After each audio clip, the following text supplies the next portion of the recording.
Hola, buena tarde. Soy la doctora Roca, especialista en anestesia y especialista en clínica del dolor y coordinadora de la unidad del dolor del Hospital de Santa Tecla. El objetivo de esta clase es intentar organizar con primaria y intentarnos poner de acuerdo sobre los criterios de derivación a las clínicas del dolor. Para eso también es muy importante que sepamos las técnicas que nosotros usamos para el tratamiento de dolor en las clínicas del dolor y las terapias actuales para saber perfectamente cómo derivar a los pacientes y en qué casos se tienen que derivar. Como sabéis, el dolor es la segunda causa de consulta en atención primaria y más del 50% de las consultas están relacionadas con el dolor crónico. El dolor crónico es un fenómeno complejo en todas sus vertientes, tanto fisiológicas como bioquímicas, como psicosociales, morales y del comportamiento, teniendo importantes consecuencias emocionales, sociales, laborales y económicas tanto para el paciente como su entorno, incrementando por 5 la probabilidad de uso de los servicios sanitarios. En el manejo del dolor, los médicos de atención primaria son a menudo los primeros que se dedican a diagnosticar y tratar las enfermedades que causan dolor, tanto agudo como crónico. Esto los coloca en una posición clave para abordar y tratar el dolor. De eso su importancia en interrelacionarnos entre nosotros y ellos, porque ellos también hacen el primer esfuerzo de ver el paciente, intentan tratarlo, tanto farmacológico como farmacológicamente, y con técnicas seguras y eficaces para sus pacientes. Es muy importante la valoración del dolor. Es muy importante la correcta valoración tanto bio como psicosocial y tiene que haber un plan terapéutico integral adecuado e individualizado a cada paciente y el manejo siempre es multidisciplinario. Mejoran el dolor crónico en lo que respecta a la disminución del dolor, pero sobre todo también se ha de mejorar el dolor en lo referente a aspectos emocionales, psicológicos y funcionales. Para la valoración del dolor se observó desde la OMS en el año 2003, vio que la asistencia sanitaria en respecto al dolor no era la más correcta posible. Entonces, desde la Asociación Internacional para el Estudio del Dolor, IAS, realizó una declaración en 2010 en Montreal y las federaciones europeas de la IAS desarrollaron en Bruselas el año 2011 una hoja de ruta para marcar a los países europeos el camino a recorrer para reconocer y abordar el problema del dolor de forma adecuada. Existen creencias erróneas como el fatalismo, la falta de formación y recursos de todo tipo, que puede ser una parte fundamental de los motivos para explicar esta situación tal como la vivimos. En España, el año 2012, en el marco de la estrategia de la cronicidad del Sistema Nacional de Salud como uno de sus objetivos, se marcó una estrategia para el abordaje y atención de las personas con dolor crónico, por contar con las sociedades científicas y las comunidades autónomas para desarrollar una serie de planes de tratamiento del dolor publicados en el marco del 2014, que lo podéis ver en esta página web que os dirijo aquí, Plan Calidad del Servicio Nacional de Salud, Abordaje y Cronicidad. Las distintas comunidades autónomas como Andalucía, Cataluña, Extremadura y Galicia tienen sus propios planes integrales específicos para la atención en los pacientes con dolor, con diferente grado de implementación en cada una de ellas. El 80% de la población mundial con dolor moderado e intenso tiene un acceso insuficiente o nulo al tratamiento del dolor. En Estados Unidos, casi 1 de cada 3 americanos con más de 20 años padece dolor, o sea, un 26% de la población. 116 millones de personas adultas tienen dolor crónico, lo que supone más que la suma de afectados por enfermedades cardíacas, cancerígenas y diabetes, con un coste de 635 billones de dólares anuales, solo en pérdidas de productividad y consumo de recursos sanitarios. En Europa también existen altas cifras de prevalencia y de impacto económico y social. Se calcula una prevalencia de dolor crónico del 19%, que comporta unas importantes repercusiones laborables, con un escaso, en muchos casos, de pacientes que no tienen acceso a los tratamientos y con un 50% insuficiente en los pacientes sin tratamiento.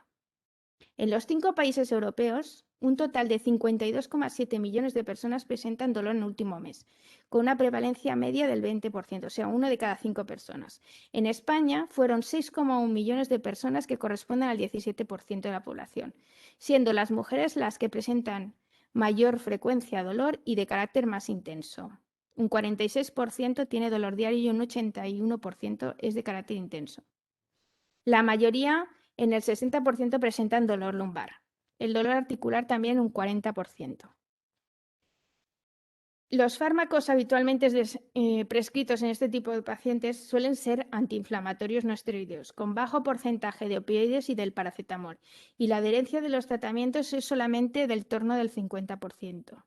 Y el grado de satisfacción con los tratamientos recibidos no supera el 50%.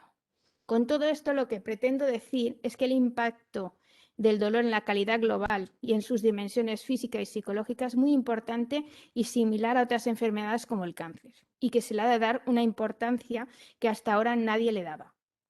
El dolor multiplica por 6 también el absentismo laboral, con las importantes disminuciones de capacidad laboral y productividad. Y existe en los pacientes de dolor un absentismo del 42% frente a la media europea del 27%, esto en España. El dolor intenso y diario es el que más afecta a la calidad de vida, la frecuentación de los servicios médicos y a la hospitalización. Como resumen, os quiero decir que el dolor crónico es la segunda causa de visita de atención primaria, representando más del 50% del total. El 40% atendidos presentan dolor leve y un 15% intensidad elevada. Del 8 al 12% dolor neuropático y alrededor del 20% dolor mixto. En Cataluña existen 150.000 pacientes crónicos complejos donde el dolor tiene un impacto importante. Las conclusiones en todo esto, la idea es que la incidencia es muy alta del dolor, que la incidencia es mayor en el sexo femenino y aumenta con los grupos de edad. La causa fundamental son los dolores osteomusculares, y el dolor lumbar es una de las patologías que más abundantemente asisten a las clínicas del dolor y a las atenciones primarias, y suponen el 70-80% de las derivaciones a las unidades del dolor. ¿Qué hemos de hacer?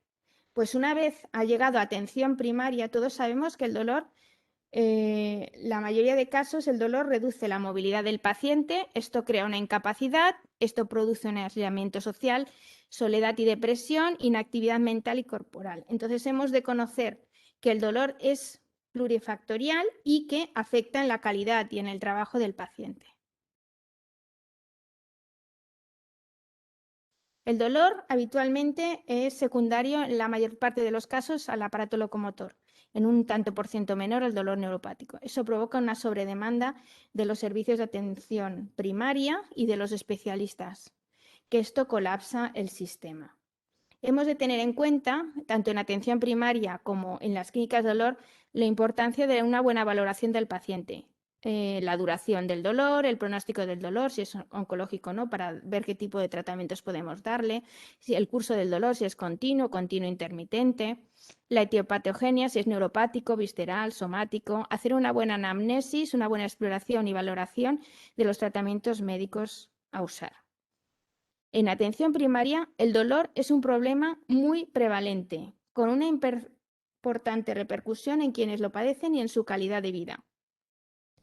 De ahí la importancia de que en atención primaria se valore bien al paciente y se le haga una buena anamnesis, tanto de duración como de los tratamientos, y se inicie ya un primer tratamiento, y luego valoraremos si realmente dicho paciente con este tratamiento ya es suficiente o se ha de derivar a los especialistas. El papel del especialista es muy importante. El problema es que cuando se ve en atención primaria o en otro servicio, en ocasiones se envía al traumatólogo, al reumatólogo y a las clínicas del dolor. Entonces, ¿qué pasa? Que existe duplicidad de visitas por el mismo problema que tiene el paciente y exceso de pruebas complementarias, porque el reumatólogo decide hacer una resonancia o el de la clínica del dolor ve qué tal, y entre ellos a veces no existe una correlación ni un diálogo. De ahí que existan listas de esperas y el paciente con la incertidumbre y desconfianza de tanto me llevan para aquí y me llevan para allá. Entonces, el año 2017, la Sociedad Catalana de Medicina Familiar y Comunitaria y la Sociedad Catalana del Dolor elaboraron ya un documento sobre el consenso catalán del dolor no oncológico, donde se pone de manifiesto la necesidad de una correcta valoración biopsicosocial, la elaboración de un plan individualizado de tratamiento y un manejo multidisciplinar, contribuyendo a la mejora del dolor y, por tanto, mejorar los aspectos emocionales, psicológicos y funcionales asociados. Se ha de garantizar desde atención primaria una atención sanitaria que englobe prevención, diagnóstico correcto de los diferentes tipos de dolor, tratamiento farmacológico y no farmacológico adecuado y una coordinación ágil entre los diferentes niveles asistenciales.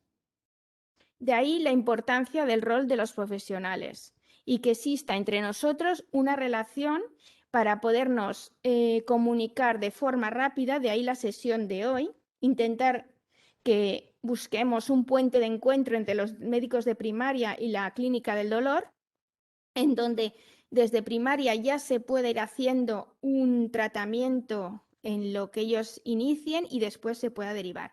Pero también entre nosotros haya una interrelación para saber los tipos de tratamiento que hacemos nosotros y cuándo se ha de derivar el paciente. Como sabemos todos, por la escala, el ascensor terapéutico de la OMS, primero empezamos por el dolor leve, moderado, intenso y las unidades de dolor ya es cuando el dolor crónico no tratable y tenemos una serie de armas para poderlo tratar. También hemos de saber la existencia de los coadyuvantes farmacológicos, corticoides, antidepresivos, anticonvulsionantes. De ahí que el médico de atención primaria consideramos que es el responsable de la gestión global del paciente. Su función es promoción de salud y prevención, diagnóstico, prevención, prescripción de tratamiento médico y seguimiento del paciente, así como control. Y puede ser experto también en una serie de técnicas de infiltración de partes blandas. El primer paso, que es lo que debemos conocer, y ya sabemos todos, es hacer una buena historia clínica, una buena exploración, iniciar el tratamiento farmacológico y una vez, si vemos que no responde a los AINES neuromoduladores o antidepresivos o coadyuvantes que se le haya dado, añadir una técnica infiltrativa que en ese momento es cuando se ha de comunicar a las unidades de dolor. También los médicos de primaria son capaces de recetar opioides y fármacos coadyuvantes, están capacitados y lo hacen muy bien. Y el tercer paso, una vez ya todo esto se ha hecho, a las clínicas del dolor lo que se hace son las técnicas de bloqueo e infiltración. Nosotros administramos corticoides epidurales, caudales o de facetas articulares. Hacemos las técnicas más específicas de radiofrecuencia y también de los bloqueos de nervio simpático. El cuarto paso, ya este es más específico para unidades de dolor ya de un tercer nivel, que serían los implantes de neuromodulación o bombas de infusión intratecal, que en un comarcal habitualmente no está permitido hacer. Las unidades del dolor, como todos sabemos, son expertos en la aplicación de técnicas invasivas para el tratamiento del dolor, tanto de neuromodulación como de tratamiento opioide sistémico, y son responsables del control del dolor mediante estas técnicas en pacientes cuando ya existe un diagnóstico de certeza de lo que tiene el paciente y los grados de dolor severo que no responden a los tratamientos básicos. Aquí os he puesto un resumen de todo tipo de infiltraciones que hacemos. Yo ahora os explicaré, para que tengáis conocimiento un poquito por encima, las técnicas que nosotros hacemos en las clínicas del dolor para que esto os oriente para cuándo derivar. ¿Cuándo derivaremos a una unidad de dolor? Pues cuando ya hemos agotado el primer, segundo escalón, incluso iniciamos el tercero y el EVA es mayor de 6 y el uso de opioides menores está agotado, o en pacientes con ingesta de grandes dosis de analgésicos. También a pacientes con alergias múltiples, pacientes en quienes no está aconsejada la administración de analgésicos por patologías asociadas o antecedentes de toxicomanía con dolor intenso. También dolores neuropáticos severos sin respuesta a fármacos, imposibilidad de control del dolor por efectos secundarios del tratamiento o sospechamos una adicción. Entonces, una vez más o menos tenemos todas estas cosas claras, el paciente seguirá una pauta que se habrá recetado en la clínica del dolor bajo la supervisión del médico referente de primaria, el cual también estará comunicado con la unidad de dolor.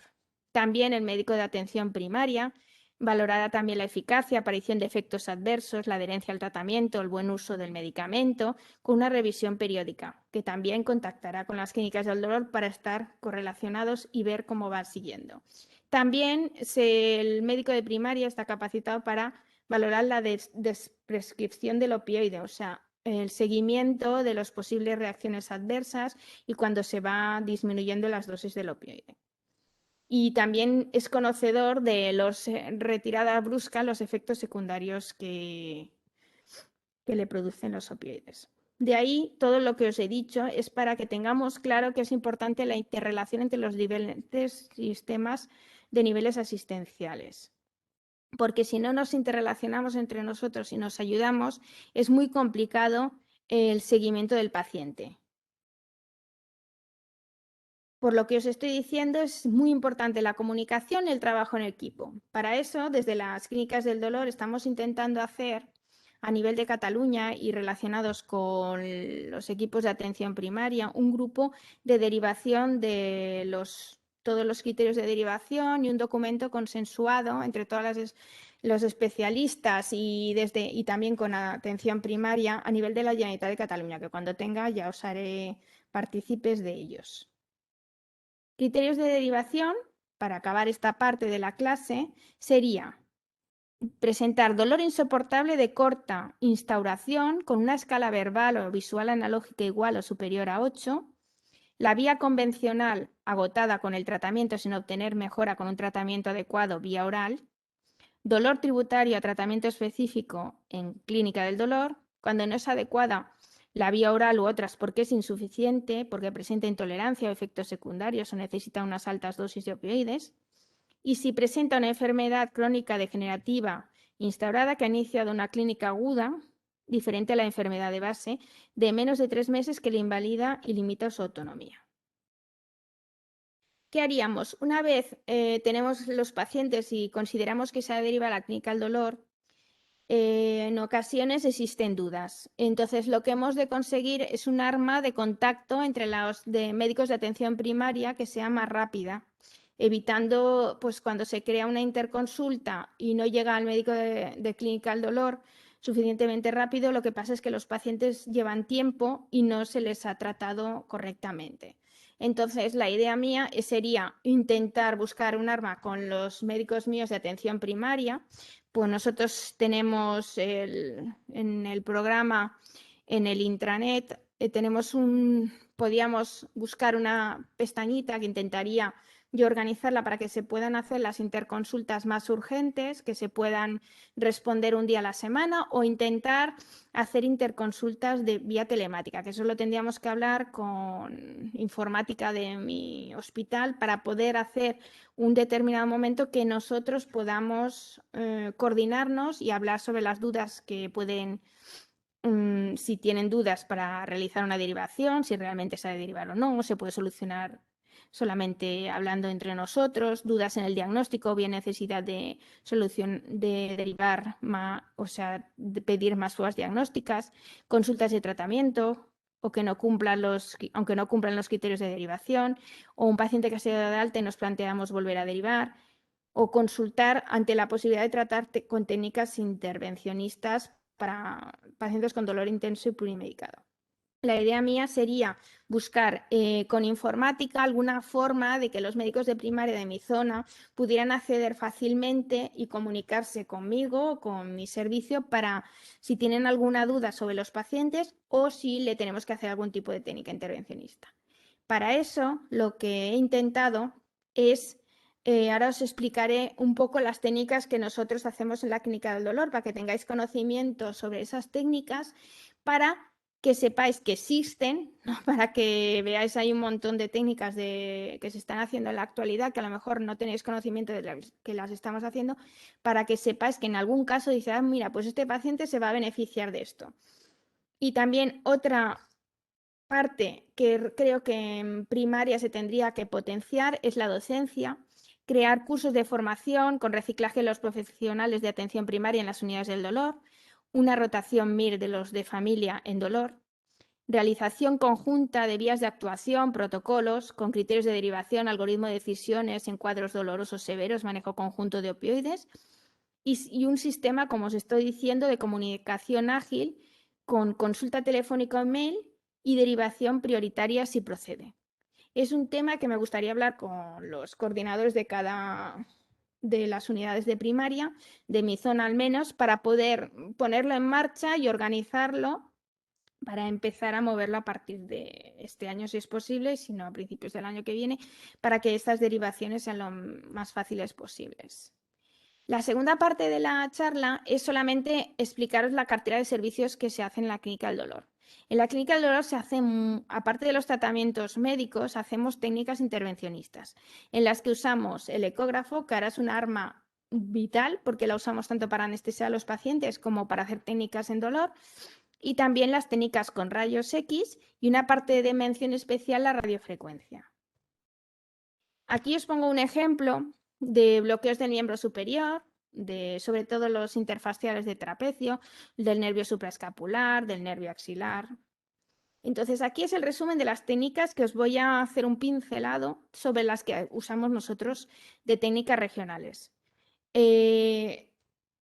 A nivel, también hacemos infiltraciones de puntos trigger, que eso yo creo que hasta en primaria, si es necesario, lo podéis hacer perfectamente con un ecógrafo, porque yo creo que en primaria también tenéis ecografía. Y en dolores miofasciales con puntos locales, que son pacientes que se podrían beneficiar y vosotros mismos con una pequeñita aguja de subcutánea y un poquito de anestésico local los podéis hacer perfectamente. Y nosotros lo que hacemos son infiltraciones musculares más profundas. Desde la parte del trapecio, que es una de las que más se benefician los pacientes con ecografía, que hacemos interfaciales del trapecio, bilaterales cuando hay contracturas del músculo trapecio, que sabéis que es un músculo muy, muy grande. Luego también de musculatura, de dolor musculoesquelético, infiltramos también el cuadrado lumbar, que sabéis que es una de las causas de dolor lumbar, que a veces se nos puede pasar desapercibido pensando que son pacientes con artrosis y lo que tienen una contractura, porque hace un dolor irradiado y cuando comprimen la cadera mejora. El músculo cuadrilumbar, ya lo sabéis, va desde la cresta ilíaca hasta las apófisis transversas del L1 o L4 y es una de las causas frecuentes de lumbalgia. El paciente puede confundiros con una pseudociática porque tiene dificultad para girarse en la cama, es un dolor de predominio horizontal y irradiado hacia la articulación sacroiliaca con gran hipersensibilidad en el trocánter mayor, dificultades para levantarse la silla, del decúbito supino, cuando tose o estornuda le produce un dolor intenso y es imposible soportar el dolor en bipedestación y deambulación. Otro músculo que también es el psoas lumbar, que la clínica del psoas puede ser unilateral y o bilateral de los dos lados, que empeora también con la bipedestación, al levantarse de un asiento bajo y en el decúbito supino también tienen molestias y mejora con la flexión, como aquí podéis ver.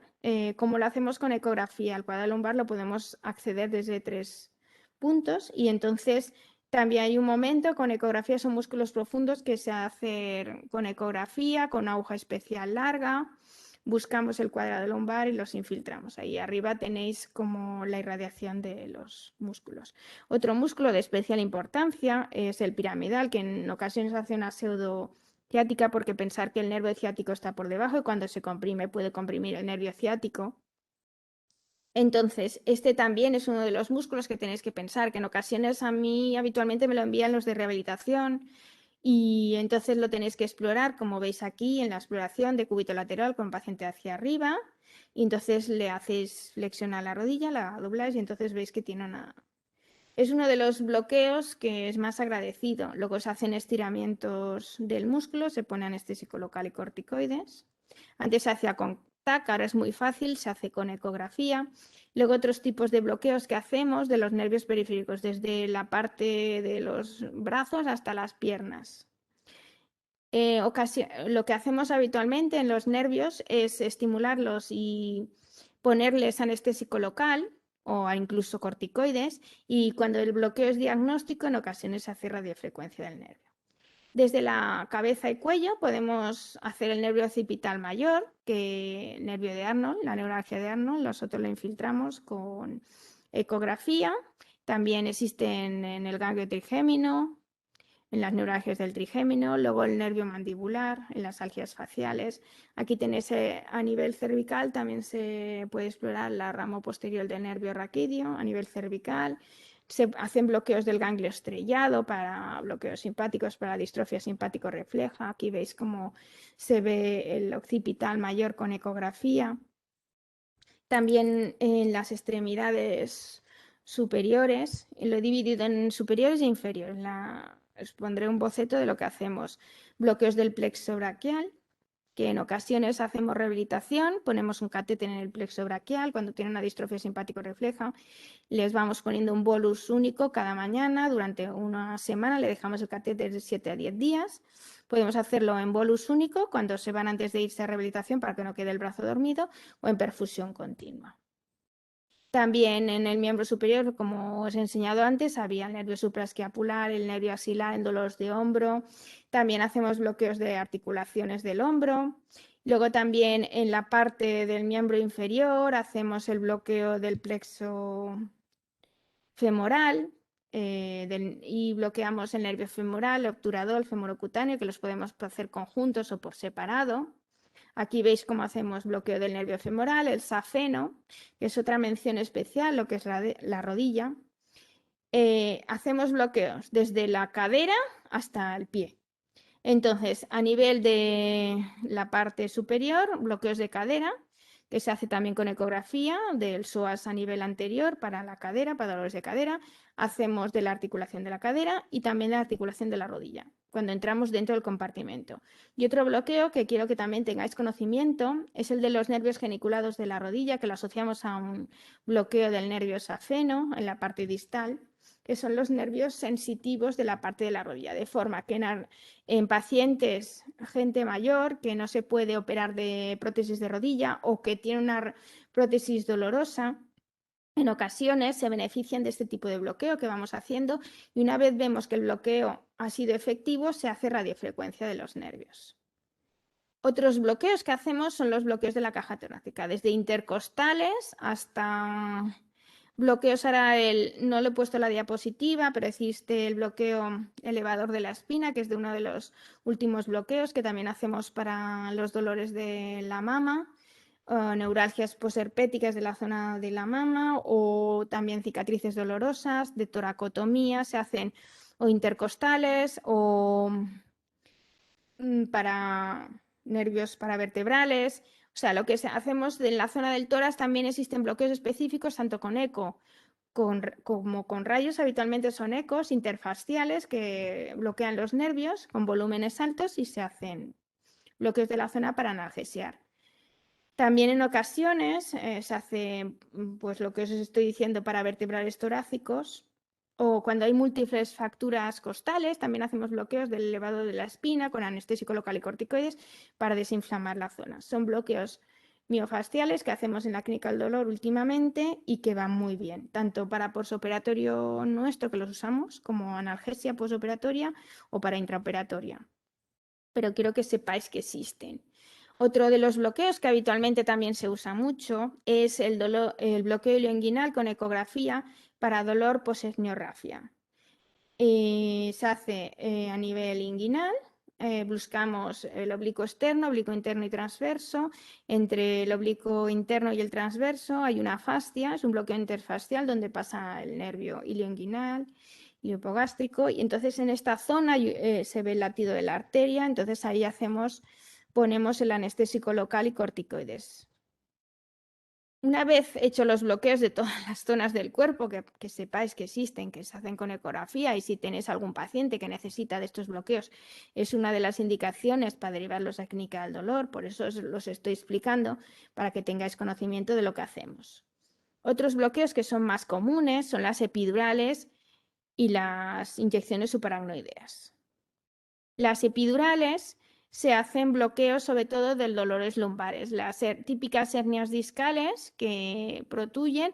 Nosotros hacemos un bloqueo con epidural, con anestésico local y corticoides.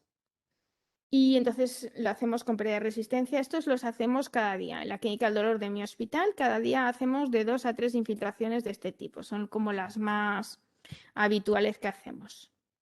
También en canales estrechos, es una de las indicaciones cuando tenéis un canal estrecho en paciente mayor que tienen claudicación neurógena que han de parar. Una de las indicaciones es hacer un bloqueo epidural o un bloqueo caudal. Se hacen sesiones de 2 semanas de diferencias. Ahora con la alerta que hubo con el triamcinolona, que era un corticoide de POD, estamos usando la betametasona. El problema que tenemos de la betametasona que vemos que es de menor duración, y entonces a lo mejor se han de repetir, por lo que si los pacientes veis que antes eran 6 meses de diferencia, a lo mejor se adelantan las epidurales se pueden adelantar hasta 4 meses antes. Otro bloqueo es el caudal, que lo hacemos con ecografía. Aquí os he puesto el perfil para que veáis cómo se ve el espacio epidural caudal. También para las coccigodinias crónicas o hernias discales L5S1 es un acceso que hacemos vía caudal. También otro de los bloqueos que hacemos es el ganglio impar con las cocigodinias. Las cocigodinias son un tipo de patología que es de muy difícil control. Otros bloqueos que se hacen para dolor oncológico únicamente son, entramos ya en el espacio intratecal y en ocasiones se ponen bombas de analgesia intradural para disminuir la dosis de mórficos, pero ya suelen ser en pacientes y se intenta que sean, si son bombas periféricas, porque nosotros no tenemos accesos a las bombas intratecales o los dispositivos implantables, que solamente los podemos pedir a Barcelona. Entonces, estos pacientes oncológicos se pueden beneficiar de ponerles la ciconotida intratecal o ponerles los opioides intradurales para disminuir la dosis. Otro tipo de dolor muy habitual es a nivel de las articulaciones interapofisales, que tienen dolor a la hiperextensión, como todos sabéis, dolor tipo ramo posterior del nervio raquídeo. Entonces, el bloqueo facetario es uno de los que más frecuentemente hacemos, sobre todo en gente mayor, con artrosis, en desviaciones de la columna. Se hacen bloqueos de 0,5 mililitros diagnósticos con anestésico local y corticoides, o anestésico local solo, para valorar. Y una vez diagnosticados es cuando haremos ya la radiofrecuencia de la zona lumbar, que luego os explicaré un poquito en qué consiste. Otro tipo de bloqueos que antes hacíamos en los bloqueos regionales endovenosos.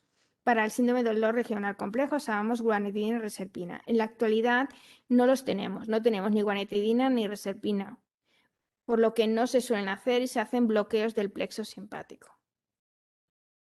Entonces, en las neuralgias posherpéticas y en otros tipos de dolores neuropáticos, en ocasiones hacemos perfusiones endovenosas de lidocaína, que tenéis que tener conocimiento, o de ketamina en pacientes con fibromialgia.